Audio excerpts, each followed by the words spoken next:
it's loud. That's for me. Woke me up. Yeah. And this rock drink. Zola. What do you think? Thank you for that. It's great. Yeah, it's clean for me. Mm-hmm. I mean, I wish. Feel free to. Well, maybe send this to the Rock as far as. Yeah. Zola to sponsor Get some free the show, ones. but it's as far as caffeine drinks, because I don't drink coffee. I've never really. Oh, really? The taste of coffee, no. Okay. So anything, it was always an energy drink, but I didn't like all the junk in the mainstream drinks, so I've stayed away from them. And then I used to have a drink I drank for maybe 15 years, but then the company that made it, I used to drink ABB Turbo Tea. I can talk about it. I was in addiction. ABB Turbo Tea Lemon, I started drinking it, I think, back when I was working at Crunch back in the day. Oh, the ABB Turbo I know the Tea. exact. It's like a silver container. It was in the, it was. It's like a. It was just in a plastic thing. Yep. It was clean. It was just like iced tea or an Arnold Palmer, but it had. Okay. It was clean to me. It didn't have a lot of the junk in it. Yeah. It just had the caffeine, black tea, guarana. It was owned by American Bodybuilding. Then they were bought by Optimum Nutrition, which is now a Euro company. So during the pandemic, they stopped making it. Okay. They just stopped. Really? Because they were focusing on protein. They're pure protein, and maybe just specific things. They stopped. So Optimum Nutrition was making it. ABB was the name of the company that's been around since like 1985. That I remember. And then they were bought, and then I was drinking that for. I would buy anybody who knows me in the gym, vitamin store in Chicago area know that that's all I would buy. Or I would buy it on Amazon. Okay. Then they just ran out. They just stopped making it. So I'm during the pandemic buying every case nationwide that I can. I was just buying everything, even the flavors I hated. I would only. I only liked lemon. Lemon was my number one. Then maybe green tea, raspberry. You can just. If I had to choke it down. So they had none anymore. It was just gone. So that was my caffeine. And when they ran out, I was like, oh no, what am I going to do? Not really, but I was kind of like, oh no, this is like my drink. I don't drink coffee. So then I'm like, okay, I'm going to make my own. I'm going to look at the ingredients. Okay. Buy the ingredients, black tea powder, guarana powder, make my own. It just got awful. I couldn't. It didn't work. It didn't really work. It was as close as I could to having it. And at some point I was so desperate, I actually called ABB Corporate, which was here in the suburbs, the company here, that, can I buy the IP for ABB Turbo Tea? I'll buy it so I can make it myself and just slap my name on it. Don's Tea or something.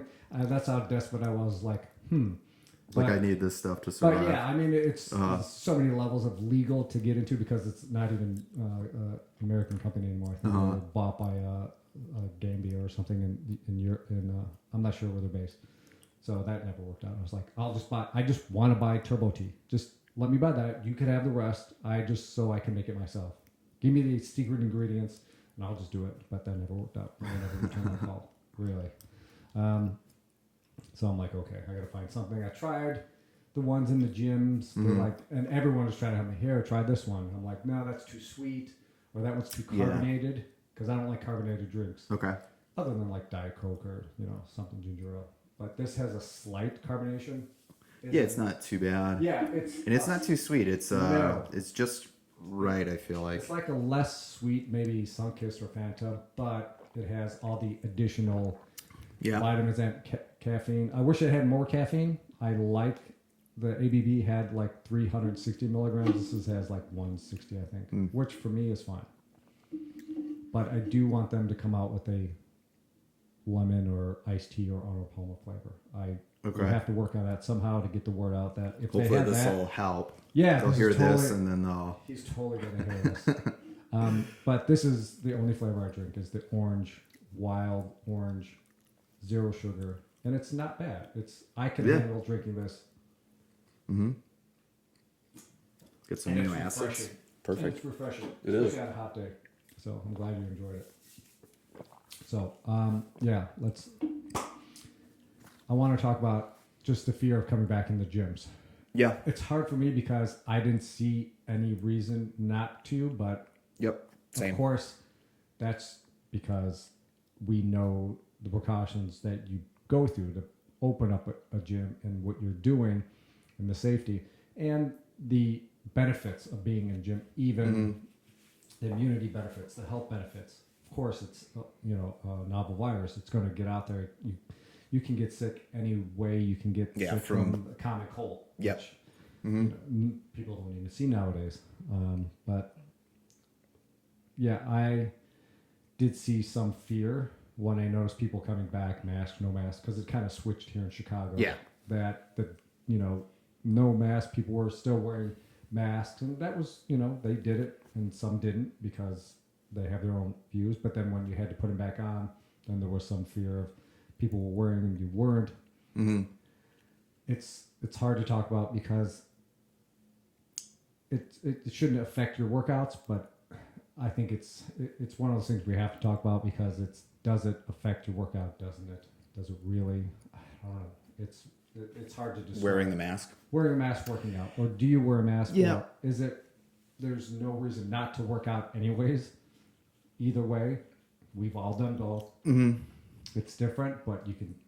I haven't found any different as far as working out and not being able to work out and come into the gym. Yeah, I think push comes to shove. If you have to wear a mask to work out, that's better than not working out. I mean, obviously. I think I always tell people when they kind of come in and they're a little bit nervous about that, like, try out a few different masks. Because, like, I've worked out with some, like a 2-ply cotton mask is, like, the worst thing ever to work out in. And even doing jiu-jitsu and rolling with that is, like, that's absolutely the worst thing ever. Yeah, that's tough. We give people face shields as well. We sell those. That way you don't have something, like totally covering your mouth, but it still, prevents you from, I guess spitting or coughing on somebody. If you're even that close to them to do that. But, the downside with those, when you're doing push-ups, it kind of can hit the floor a little bit. So, there's other masks, like some people have certain masks that they swear by where they say they feel like they're, not wearing one. So I just tell people kind of play around with it. And, there's some that like, I feel like, I forget I'm wearing them. Like when I'm, leaving the grocery store now, sometimes I still have my mask on, I get in my car and I start driving and I'm like, oh shit, I'm one of those people that drives around their car with nobody in the car, still wearing a mask, So do your members even notice now, or what is there? Do they even voice any opinions nowadays, or it just become just? No, when I think it was, was it August or July when they brought the mask mandate back? Yeah. The members we had, there was no complaints or concern. They didn't want to go back to wearing masks, but there wasn't like a whole lot of pushback. It was kind of like, hey, this is what we have to do now, so let's put them back on. They were already used to it, so they didn't really care. New people coming in, I did have a few people that I had lined up to, join the gym, and they were just like, whether it was either numbers going back up or they just didn't want to work out with a mask, they were like, I'll come back when the mask mandate is done. Right. So I did lose, some potential members, some revenue that way, which is, it's tough. It's frustrating as a business owner because you want to help these people, one. So if they're not going in the gym, they're obviously not, they're probably not being as healthy as they could be. Which is their choice. I'm not judging that, but then it's also like it affects me and my family because I can't bring in as much revenue that way. It affects the gym, in numerous ways too. But I mean, we're small enough where it wasn't as big of a hit. But again, with some of the other larger places we're talking about, it probably happened on a much larger level. Oh, sure, yeah. The gyms I go to still, there's people that don't, even they just don't wear them, and that's just the way it is. Some people do and some people don't. That's all I can really see in the gyms now. Yeah. I mean, they're larger, bigger chain clubs, and wear them, or they just put them down, or they're. I think at this point, from going from having to wear them to not wearing them to now having to go back and wear them, when most people, like you said before, are only judging off their own experiences, it almost seems like, well, why are we doing this again at this point if, I didn't personally see any type of change when I had this on and didn't. So I see why it's a little, because I feel like the first time with the mask mandates, people were, especially in the city, people were more, hey, I have to wear this. Now it seems a little more like, oh, I forgot to wear mine. Okay, whatever. People are a little more lax about it. Yeah, and some of the gyms, people who belong to them see that some people wear them, some people don't. And, maybe the staff isn't saying anything, or was that a fight you're going to have with members? Then you'd have to fight with you're going to spend your whole day fighting with people. It's a tough call because essentially people still just want to work out, which is great. People want to come in and work out. They want to use services again. They want to use gyms again. But I think it's just people are just intelligent enough to just take it upon themselves to make their own decisions on what they think is and they're best. Like, 1 minute you're having an argument with somebody or they're looking at you weird, and the next minute they're like, hey, they're your gym friends again. You're just going about the business. This person wears a mask. This person doesn't. The conflict's just over. What are you going to do? Have that conflict every time when you go to a gym? Is it worth that, really? Going to a gym you only have an hour. You're going to spend your time arguing with other members. If you're just a member, it's just something to do. I'd rather have people worry about does your ass stink or not on the Stairmaster because you smell. Focus on that person who stinks up the whole place. That is just god awful. That just smell awful. Versus that. I mean that's there's. It's like we're all human beings like here trying to live our best life possible. We just want to work out. We're just getting back into the gyms and working out, keeping them open. That's the important thing, keeping them open. Yeah. So far, I haven't seen any drawbacks to, any kind of the mandates in gyms. They're all been open. I haven't seen anybody been cited or ticketed. I haven't either this time around at all. Yeah. I mean, which is good because, we've kind of been put through the ringer. So it's like, Can't do it anymore. I mean, that's just, we move forward with the gyms and people should be in gyms working out. Yeah. And that's the best thing they can do for their health. And that's, another reason why I wanted to have you in here too, just because I also need to talk to people about gyms who own gyms, because I also teach, when I teach exercise science, I teach fitness management too about the business side. It's not just the science side. I can teach that, the science, immunity, health. That's part of it. That's fact. That's true. I have to teach that, anatomy, physiology, that's all true stuff. But then I have to teach the club business, like, okay, you guys are in school now to learn the stuff, but where is it going?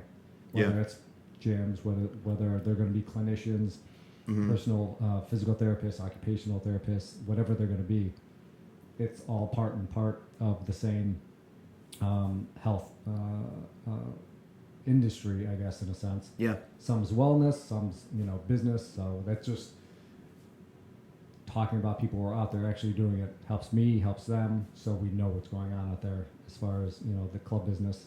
And we got to I wanted to show you that top 100 club list of the United States of the clubs that are out there and how the business is going, where it's going. And we touch on a little bit about that. It's kind of tough if you're not in the business why you want to talk about things like that, but I'm interested. And having you as a resource is valuable to me. You're out there doing things that even the big clubs are doing. It doesn't matter if you have 30 clubs, you still have to do the same things. For sure. Gym to gym to see what members are using, what's valuable now, what's new, what can we learn from it, how's the model changing. And basically it's still staying the same.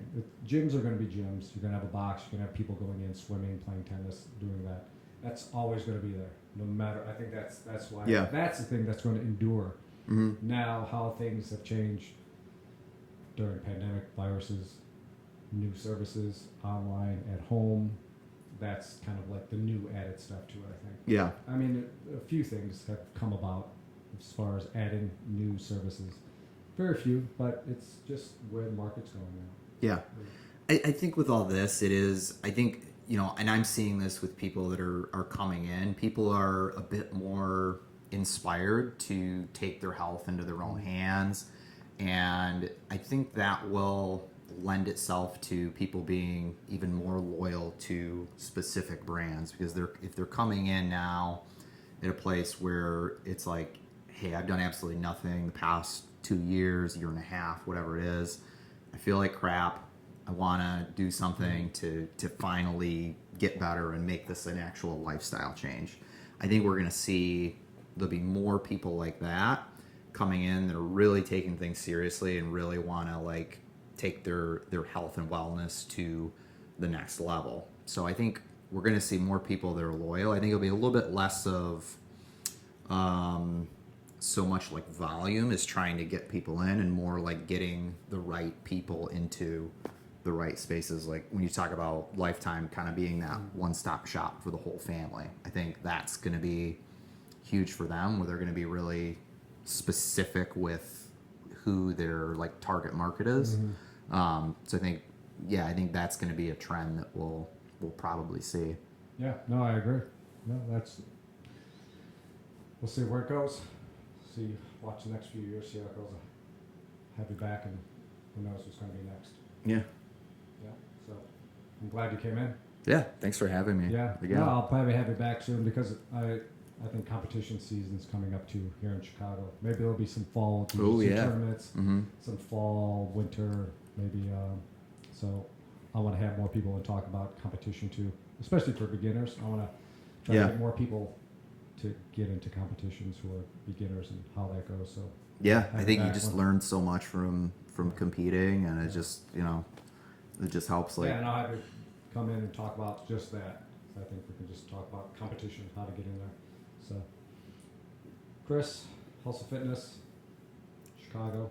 Yep, and I'm opening up a new space in Willowbrook as well. Really? Yeah. Good old Willowbrook. Yeah. Is that what you live there then?